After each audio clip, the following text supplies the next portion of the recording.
For this documentary to make sense, let's break down human nature to its simplest core. Plato's quote, "All man seeks advantage." From his quote, we can tell that we are all hypocrites in our beliefs of what's right or wrong, our self-interest, and our pursuit of happiness. The same rules applies to man, woman, child, Mother Teresa, bank robber, priest, rich man, beggar, fighter, musicians, etc. The same advantage rule also applies to the police, musical groups, unions, news media, churches, companies, schools, sports teams, countries, races, etc. Because all these social groups are made up of like-minded individuals seeking the same goals. Based on this foundational rule, we all know in a civil society, whether it be a capitalist, tribe, socialist, communist, nomad society, etc., we all, individual and groups, tend to be hypocrites in our pursuit of advantage because one man's vice is another man's virtue. Thus, enter the social contract. Yes, a social contract, the balance or just contract. Now, a social contract is an unwritten or written rule of a certain government or group that each member will give up part of their advantage or rights, so to have a peaceful and just society in order to avoid chaos. But if each member doesn't see any benefits or see hypocrisy, then they have a right to protest or revolt. A good example would be in America. Every able-bodied citizen who works pay taxes so all citizens can have equal access and protection under the law for good schools, women and handicap rights, roads, work, hospitals, welfare, police and military, healthcare, etc. Now with that being said, those words explain our protest title. The hypocritical violations of the social contract for Black and other minority students.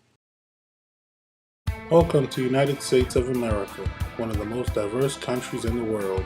Welcome to Massachusetts, one of the most diverse states in the Union. Welcome to Brockton, one of the most diverse cities in the state of Massachusetts.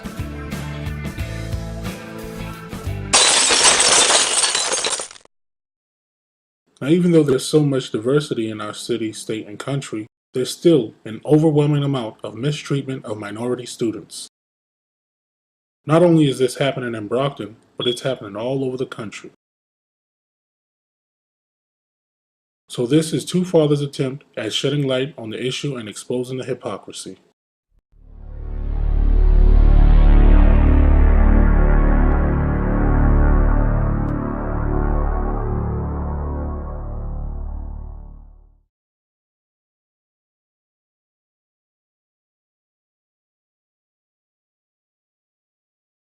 I'm here with a student of the Brockton Public School System.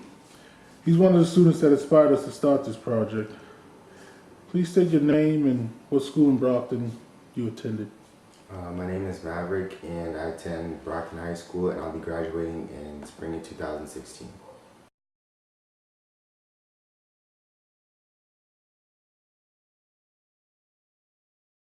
Well, the first incident, I was on my way to my locker before homeroom, and then there was a whole bunch of people in my locker area, and I was trying to get through, and I bumped into one of the girls that was there, and I said sorry to her, and then after that, she she swung at me because she thought I did it intentionally, but I didn't.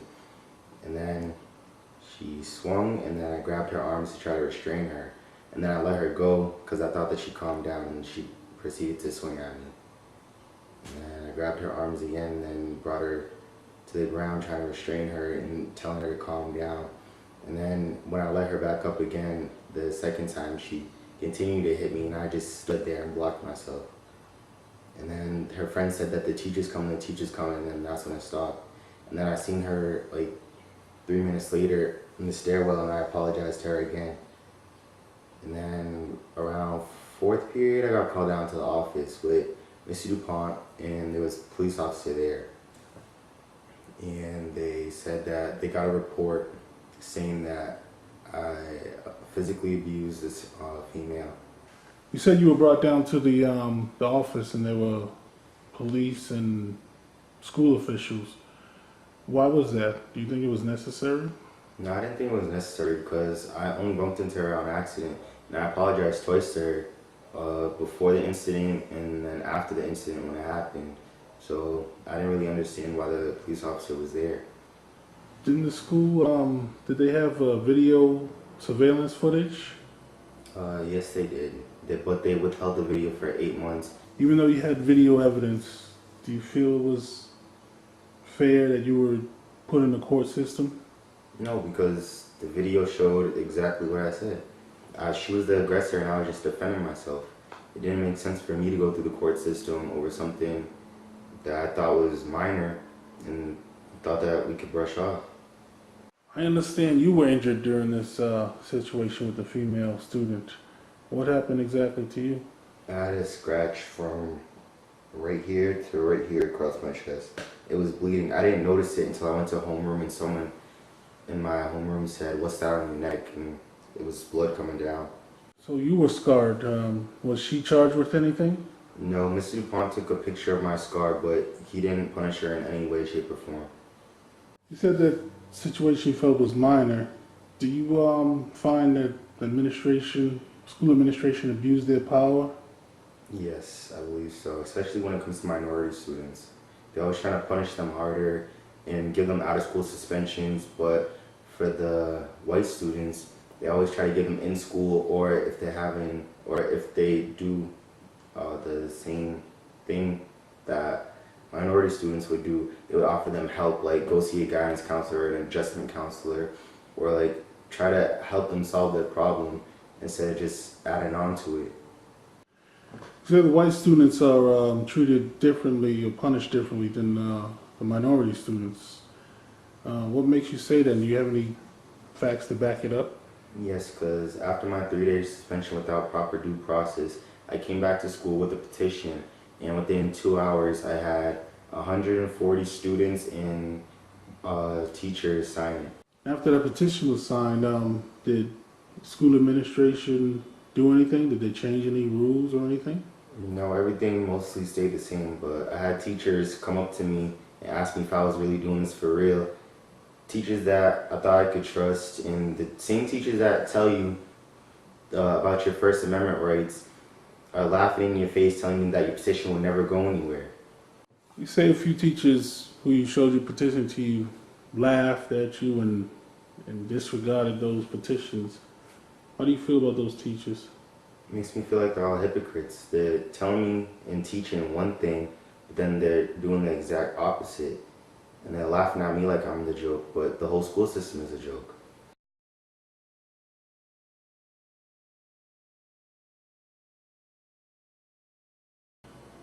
Yes, they did. But they withheld the video for 8 months, and during those 8 months, I got suspended for 3 days. Got all my classes changed, and I couldn't do the nursing 3 program, even though I had A's in both nursing 1 and 2, and had my recommendations to go into nursing 3. And then I had to spend $1,000 to go to a different nursing program in Boston just because I couldn't do the one at school.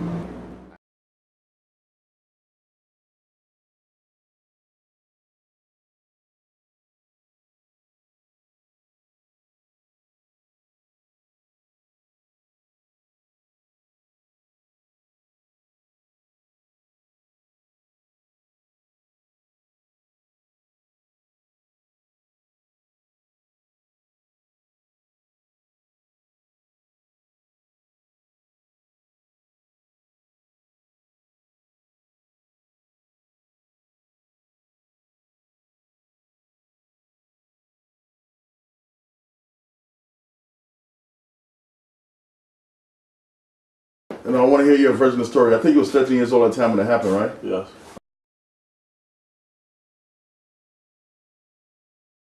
All right, so tell me what happened.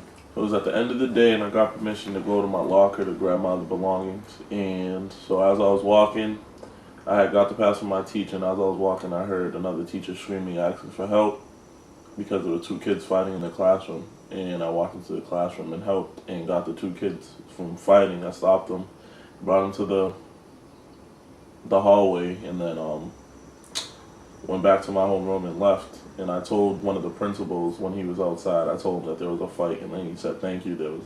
He went inside and then got the whole. That's it. Okay, so what happened after that? I just went home and I just got a call randomly. My parents got a call randomly saying that I was being charged with a couple of things and for a fight, saying that I jumped someone and I didn't do anything. All I did was stop the fight. So we went back to the school and they started telling my parents all this information. So now they said that you were involved in the fight. Were there any witnesses that say you wasn't involved in the fight or wasn't involved with the fight? Yes, there were teacher witnesses and student witnesses. All right. So how many teachers said he wasn't involved or were involved? Round two. Two. There were a lot of students that said I didn't do anything. Now, from when I spoke to your father earlier, I guess they had witness statements that said, was it 13 witnesses say that you was not involved with the fight, or 14? Yeah. Okay.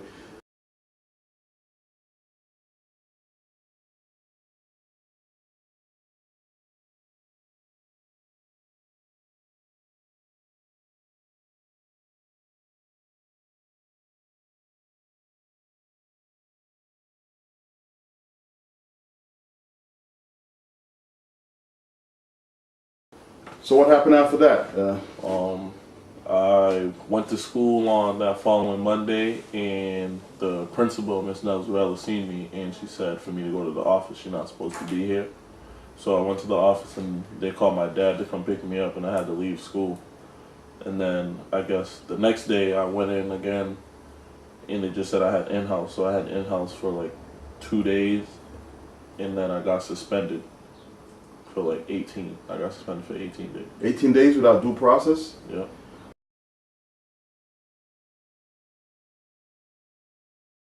I got charged with those 2 things. I think there was 3. Disorderly conduct. I think it was disturbing the peace too. So just, what was it? Assault and battery with a deadly weapon, disorderly conduct, and disturbing the peace.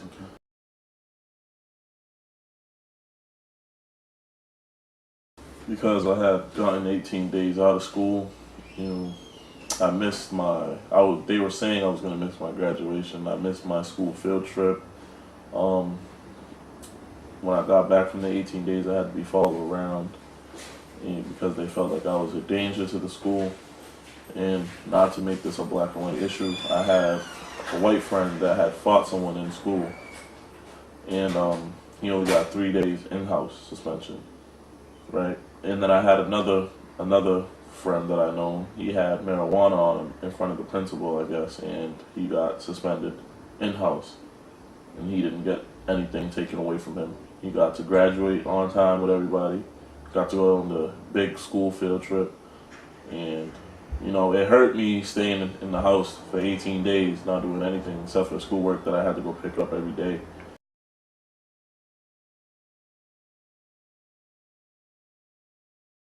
It was part of me coming back to the school. Like, they felt like I was a danger to the school, so I had to be followed around.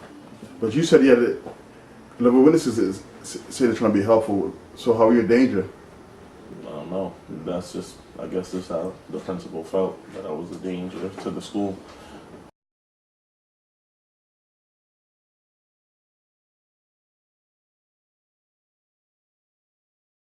I remember before I went to this school, Pluff, in my 8th grade year, I had stopped fights at Davis, because that's the school I was at. I was at Davis before I went to the Pluff. And I got rewarded at Davis for stopping fights. My whole career, my whole life in middle school, elementary, all the way up to 8th grade. Okay. And when I was at Pluff, I had stopped the fight before, and I got recommended, I got noticed for it, and by the assistant principal. Okay. And he was like, "Oh, thank you for helping me." I'm like, "No problem."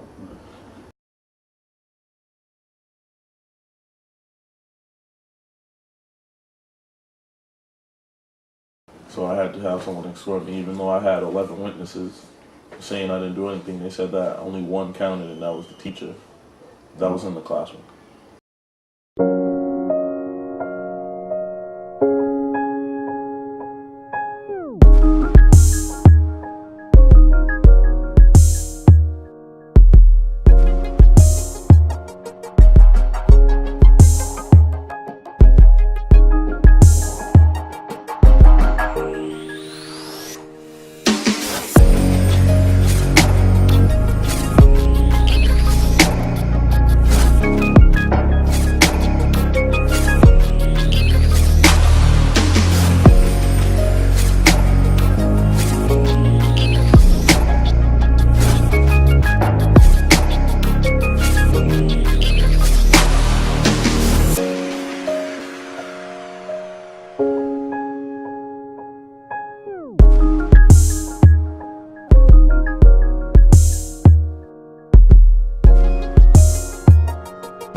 I understand there was a second incident that took place involving Brockton Police Department and Brockton School Administration. Can you give me a little bit on that? Yes. After my parents contacted the newspaper and the Board of Education, they decided to retaliate against me.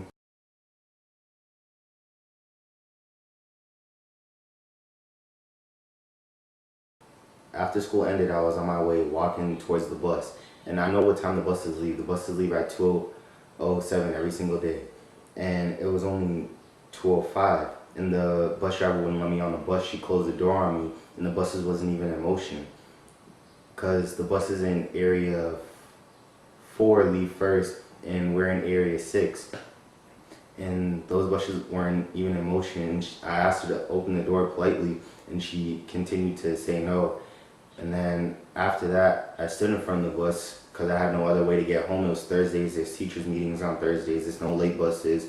My mom was working late.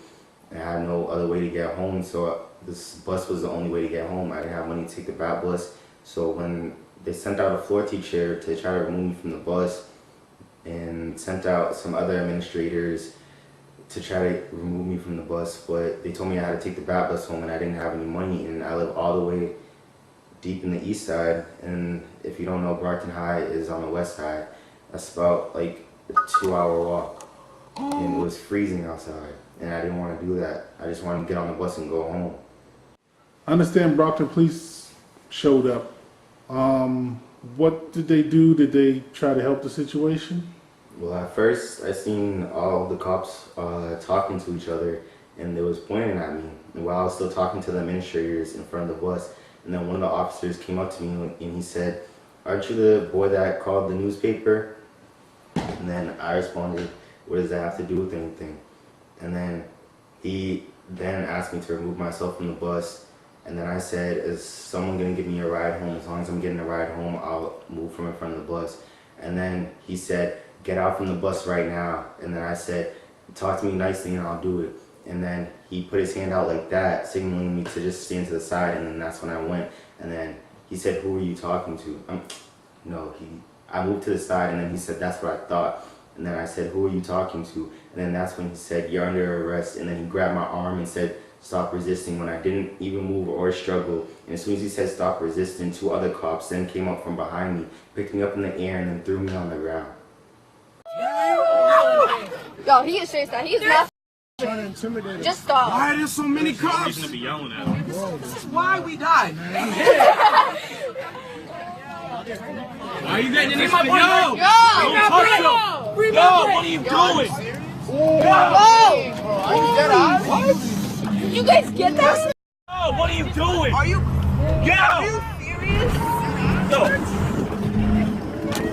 What are you doing? So after you were thrown to the ground and handcuffed, what happened? They brought me to the police station where I was then charged with disorderly conduct, disturbing the peace, and resisting arrest. And then once again, I was back in the court system. And my parents had to spend money to get an attorney to come to court with me for the next day. Once again, you were placed in the court system. What about this time? Do you think that was fair? No, I didn't think it was fair at all, and especially the way that they threw me down to the ground and said I was resisting when I barely even moved when the guy touched me.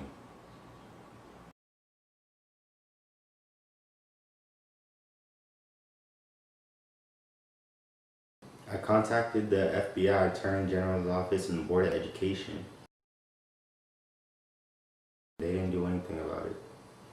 Why do you think that is? Because I was a minority student.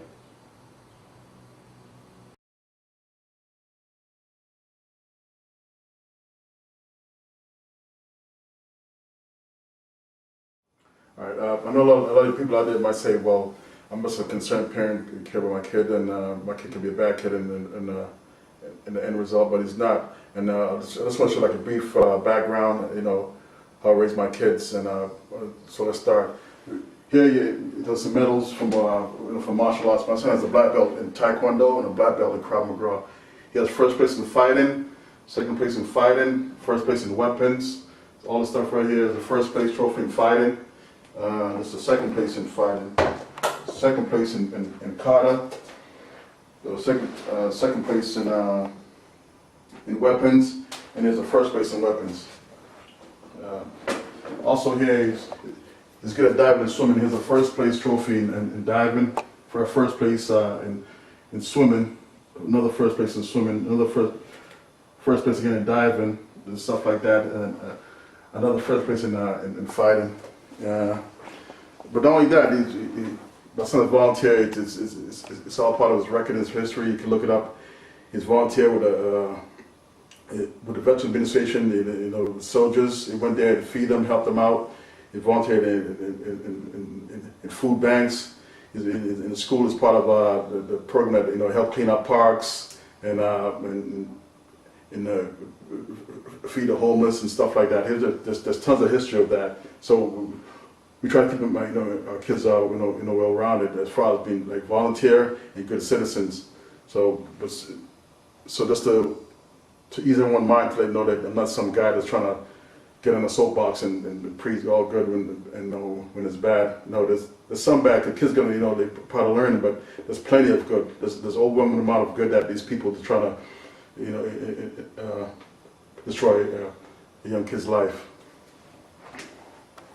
So in fact, he has one for football.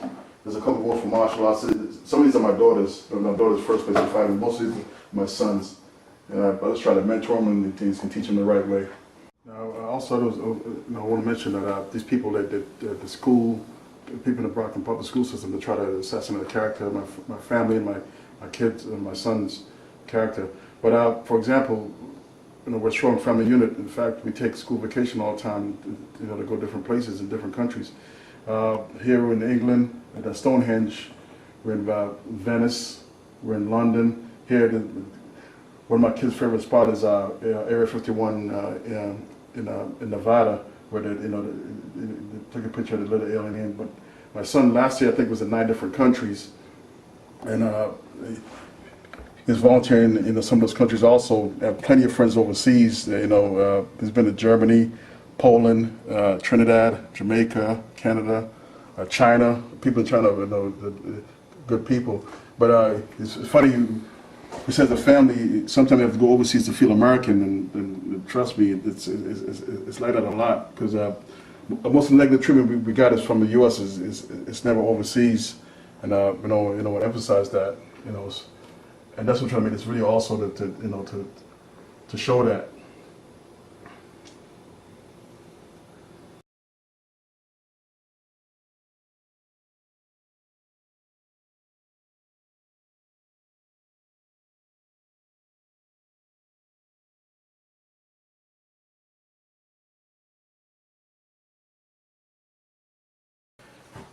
So I'm here with Mr. Ben Cowart. When I started this project, everyone said, this man's a go-to man to speak with, regarding school, the Brockton public school system, because his son was 13 years old when he had a major incident. And with that being said, Mr. Cowart, could you please go to what happened, please? Me and my wife got a call from the principal, said, come to the school and you talk, your son was involved in a fight. So we get there and ask what happened, and the principal says, your son, along with another kid, went into another class and joined into a fight, and while the kid was on the ground, your son stomped on the kid's legs.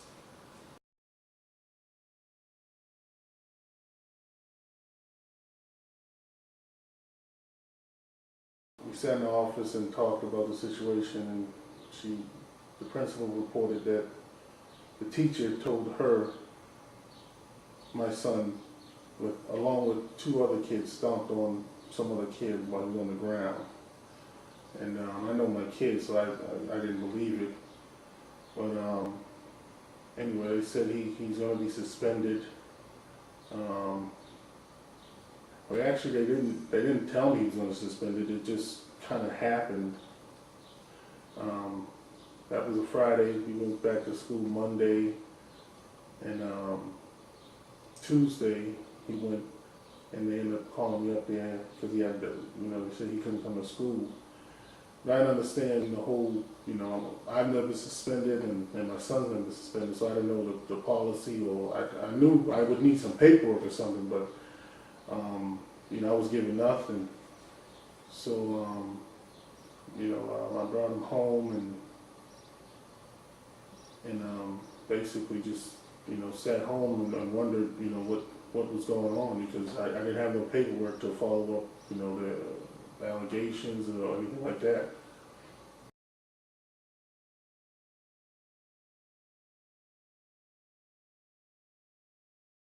Yeah, I had nothing for almost 2 weeks. I had no paperwork, nothing.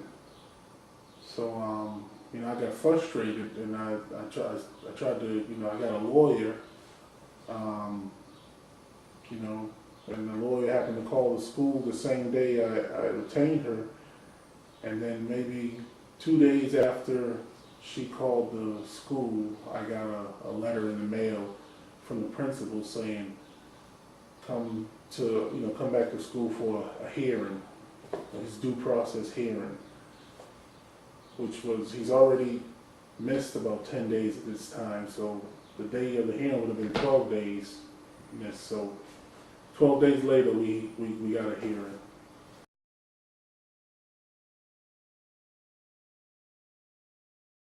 Yeah, I figured, that should have been first, and like that Tuesday when they had him in hand, as the principal stated, I should have been able to look at him right there. I mean, it doesn't make any sense.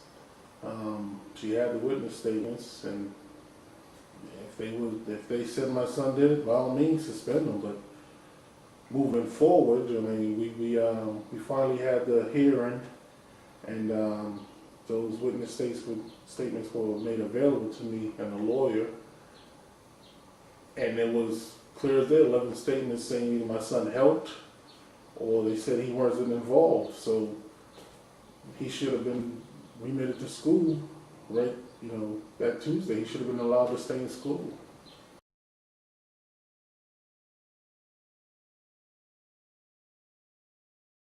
Well, we finally got the hearing. He probably missed 8 days by then. That was probably 12 days total missed school before we got the hearing.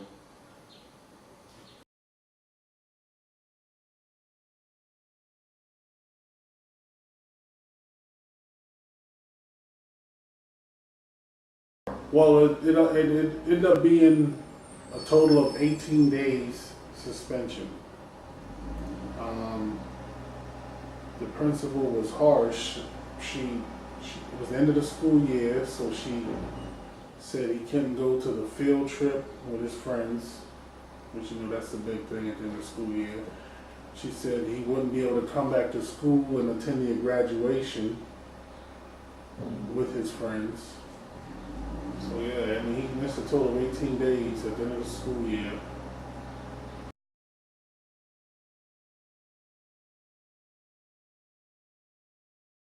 The principal, I don't know what she was trying to do, but she did not want my son in the school. And it's funny, it was one situation where right before the hearing at the school, she had her lawyer come ask my lawyer. She said, can we just let him pass into high school and he doesn't come back to school? Like, how many kids have you done that to? I mean, just let him fly, but just pass him along. Don't let him come into the school, just pass him along. That was heartbreaking for me.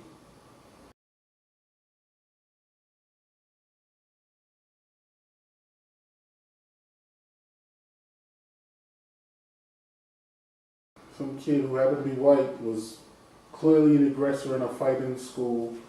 Clearly he's the one who did it. No witness statements needed. And same principal gave this kid 2 or 3 days in-house suspension.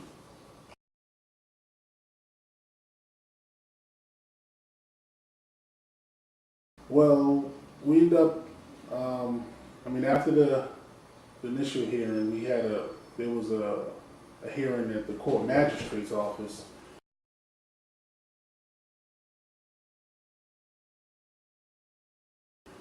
Where we all had to gather, my son and the kids involved. I mean, I had my lawyer there, and I had the 11 witness statements. And the court magistrate, he refused to take them into account. I mean, the lawyer was doing all the talking, but I mean, she tried to present them to him, but he just, brushed them off as if he didn't care.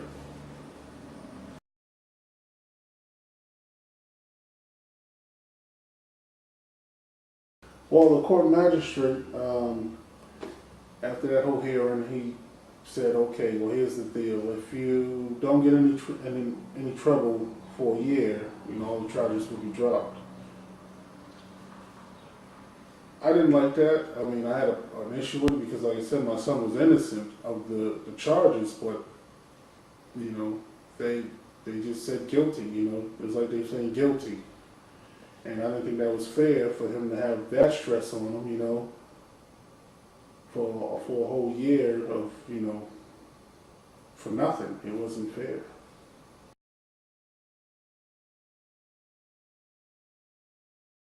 I handled it what they call pro se. That's when you try to try your own case and everything.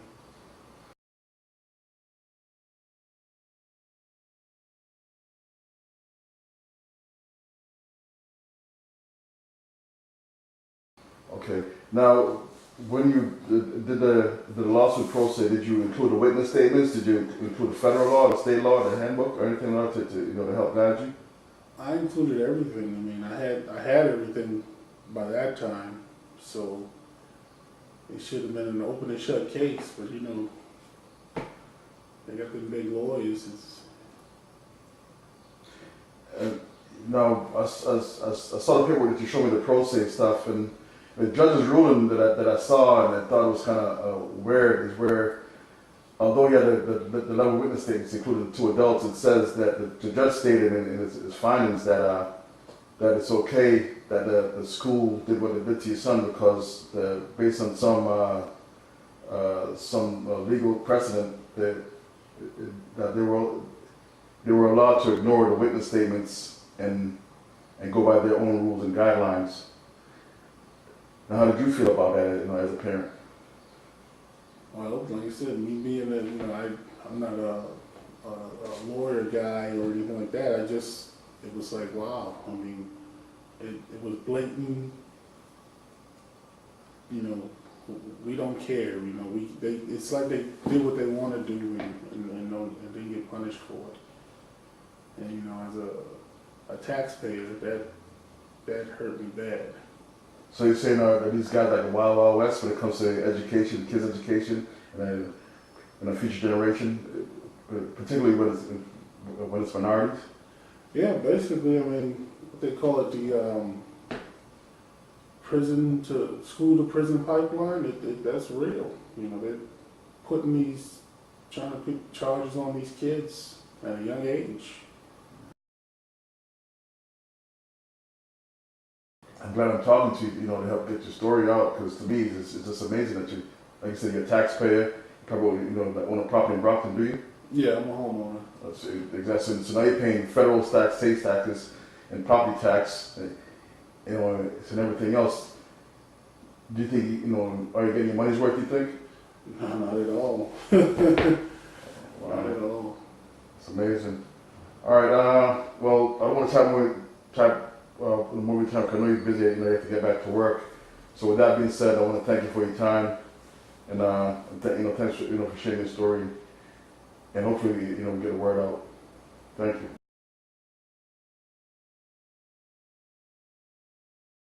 The school administration called me and said, my son, was involved with an incident, and we need to meet, and they have the video evidence and they have the witness statements and stuff like that. So I met with them. I heard my son's side of the story, then I heard their side of the story. Now, within that meeting, they didn't show me the witness statement. They didn't show me the video, but in the overall picture, my son was in school and to me that was fine. So some stuff got changed around in his classes, but in the bigger picture of his education, like, okay, I could deal with that versus my son being out of school. So, we left the meeting, and about 2 hours later, they called me back and said, you know what, Mr. Dockery, we're not gonna just change his class, we're gonna suspend him for 3 days, and there might be some more additional punishments. So my answer to them was, why would you close a hearing and then come back and assess more punishment to a young kid? That's kind of extreme. They said, they have the authority to do so. I'm like, well, the handbook say, that shouldn't be allowed. So, but anyways, I was upset. So I went home, talked to my son, and tell him don't worry about it. Get the issue resolved. So he said, Dad, they do that to all the black kids when they get in trouble. I'm like, what do you mean? He's like, well, they tend to punish them more. So, and my son said, Dad, just to prove my point, when I go back to school within the next 3 days, I'm going to have a petition to show that these people treat the black kids unfairly. So with that being said, my son went back to school. He did a petition. Within 2 hours, 100, I think it was close to 140 kids signed a petition, including some teachers signed a petition saying the minority kids was treated unfairly. And to me, that was overwhelming. So, but anyways, within 2 hours, 140 people signed a petition, and there would have been more people signing the petition, but the school administration said my son was being disruptive because so many kids were approaching my kid to sign a petition that it was disturbing the school function. But anyways, so with that being said, I called the superintendent. She didn't call me back, so I called the newspaper. But once I called the newspaper, now that's when the superintendent reached out to me. Now I showed her the petition. Plus I told what they did to my son. They suspended him for 3 days. But not only that, they also brought criminal charges against him. They brought assault and battery with a dangerous weapon. So I took that stuff to the superintendent and I showed it to her. I said, this is unfair. I send my kids to learn and grow as kids in the school system. And but she refused to do anything. So what I did was I called the school committee.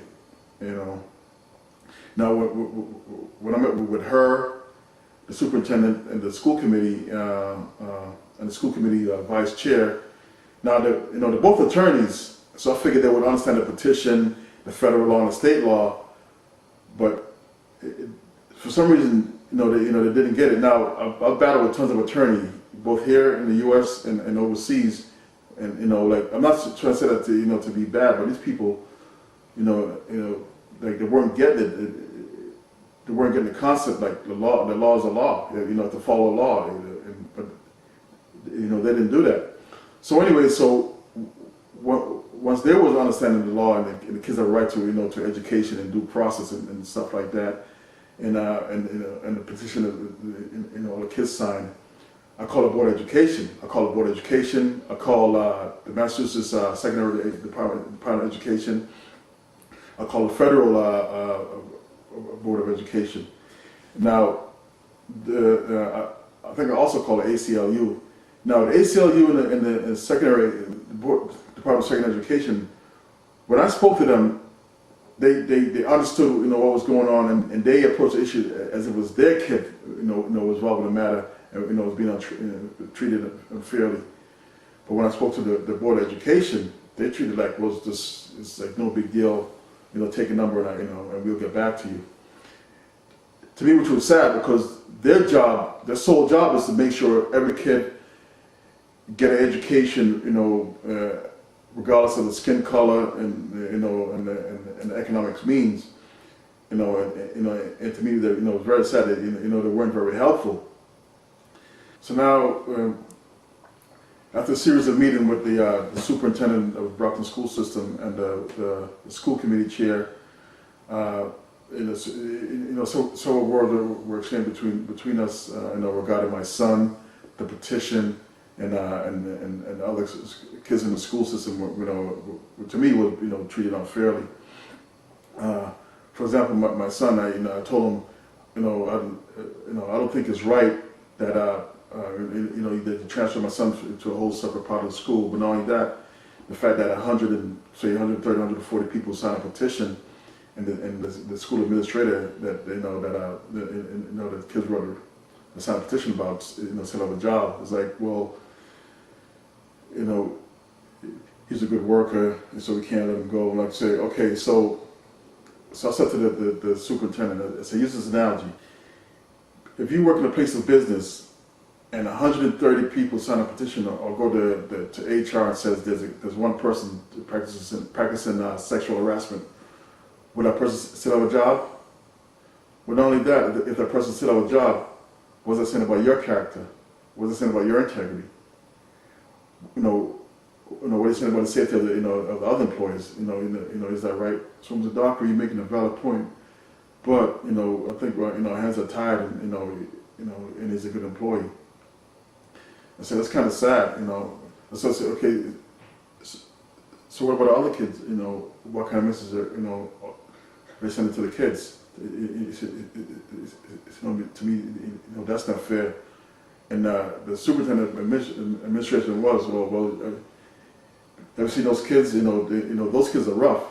And then my counterpoint was to her, okay, so you can tell me that throughout history, you can teach people how not to sick dogs and people who are protesting, or not hang people from a tree, or not be disrespectful to the other race, but you can't teach kids how to be good citizens.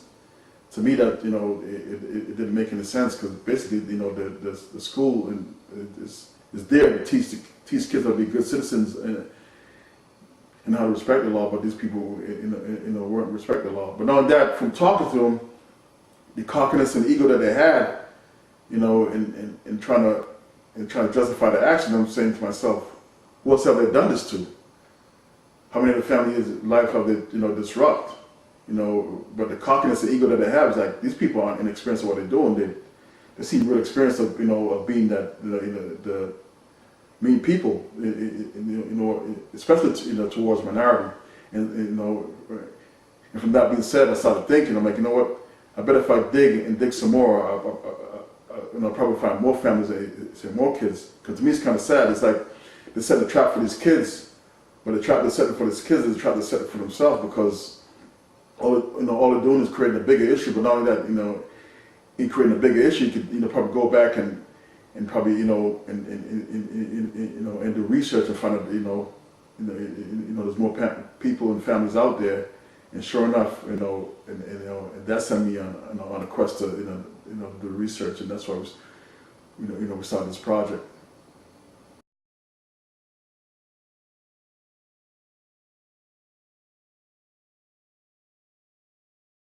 The second incident is based off the first incident. As far as it was grounds for retaliation by the Brockton school system and the Brockton police. It started basically, my son, it was the middle of winter, my son was trying to get home, so he went to the school bus to get on. The bus driver with an alarm on, so she called the school administration. Instead of school administration helping the situation out, they in turn called the Brockton School Police and the Brockton Police Department. When they showed up now, instead of telling the bus driver to allow my son to get on the bus, they said they got escalated where they recognized my son as a kid that parents called the newspaper, called a board of education, and called the attorney general office on them. So now, instead of helping the situation, they they arrested my son. They threw him to the ground and arrested him. So when my son got up off the ground and said, why does it take 3 cops to arrest me or give me a hard time? I just want to get home. It's cold in the middle of winter. They said it wasn't 3 cops, it was only 1. So my son said, no, I saw 3. So the sit-on kept on saying it was only 1. The good thing about it, it's kind of good and kind of sad in a sense. The good thing about it, several of the kids was videotaping the event, and so there was 3 cops. But the sad thing about it is that in one of the video, I guess one of the black students yelled out, "That's why we get shot, or that's why we get killed." And to me, that's a sad statement where a young kid can recognize that black life has less value, or think it has less value, which is very, very, very sad. But like I said, the good thing was there was this video, so I saw three cops. So what I did was I went to Internal Affairs and got all three cops' badge number and filed a report because they refused to give it to my son. And in the police report that they wrote there was only one cop that was involved in the matter. But on the video, clearly you can see it was 3 cops. And also the real sad thing about it, I called the Board of Education again. I called the Attorney General's office. I called the Justice Department. I called everybody to try to get the issue resolved and say these people are retaliating against my son. They're picking on minors.